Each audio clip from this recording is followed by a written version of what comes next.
The rap like Michelin, ain't ready to die cause I ain't really been living yet. What you know about living limited? Daddy had that hair mama started dipping in. She got clean, I started pitching it. The same life she ain't want for me, I started living it. Shit hard when she came for visits. See my daughters after weeks and I still remember. Just for my niggas, hate sleeping, let it grind. Solid didn't fold when it was crunch time. Battlefield, we was on that front line. Wrong move and you could lose it all at one time.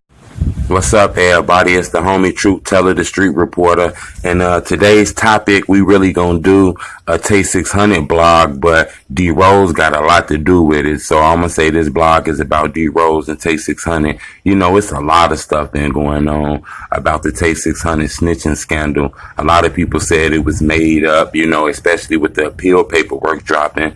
And it kind of don't got Tay600 name in it, but it got a lot of more other people names in it. It's kind of going viral and the world is going crazy about that paperwork. You know, Tay600 lost a lot of homeboys to this shit. When you get on the internet, you watch these interviews, you see these blogs, a lot of people not cool with Buddy, but it's also a lot of people that fuck with dude since he cleared his name.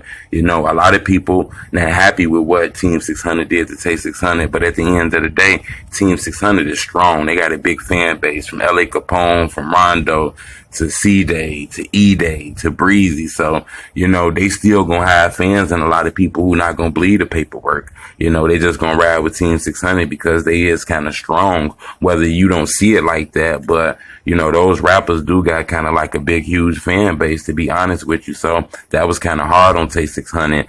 I remember when a fan asked King Von on live, was Tay snitching? That's what he said.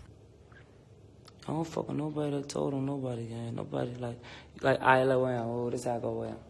Even if I heard you told, like, even if I don't know for sure, gang, like, it's to the point where I can't, you know? It ain't even like that, you know? And it's just like this, I stand for it. You know, somebody told on me. You know, I just locked up. Somebody told on me on phone, so. It's to the point where, like, even if your name, like, you probably, look, motherfucker probably ain't snitch, you feel me? As you can see, he kind of like straddled the line. He don't know or he do know, but it kind of seemed like he was basically saying he didn't snitch, but since there's rumors on him, he got to stay away from him, you know? I always felt like, I wonder how some of the real elite members of 600 feel about Tay600. We know how the E-Days and shit feel. So I had an opportunity to interview locked up 600 affiliate Drose600. You know, this guy gonna be doing 40 years. Because of a murder that the police is alleging that he did. I asked him about Tay600 because, you know, he seen Tay when he was locked up in jail together. And I was surprised what the guy told me, you know.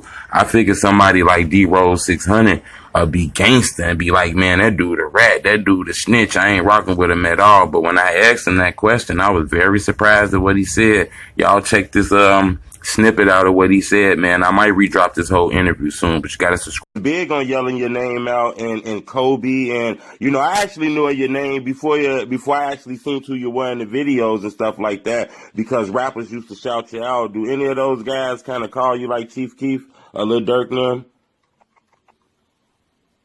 You know, my bone was $100,000, Right. Give it to me, though. I want to know, how is your relationship with Tay600? He cool. Okay. Because, you know, there'd be a lot of stuff going on in the business and stuff. A lot of people wanted to know how was your stance? Was y'all, like, real good without getting too deep into it? You said what? Say one more time. I said a lot of people wanted to know how was y'all relationship without getting too deep into it. Maybe a lot of people wanted to know because it's a lot of people who kind of not friendly with them. It's some who are friendly with them, but a lot of people wanted to know your stance. I mean, we still got a relationship, but it ain't like how it was. You feel like there's not no war to it. That's like, you feel me, like game. Right. And that's all it is. You feel me, like shit. He just like everybody else. Like, you talk to me, but you don't already call me or anything like that. Right. Have you talked to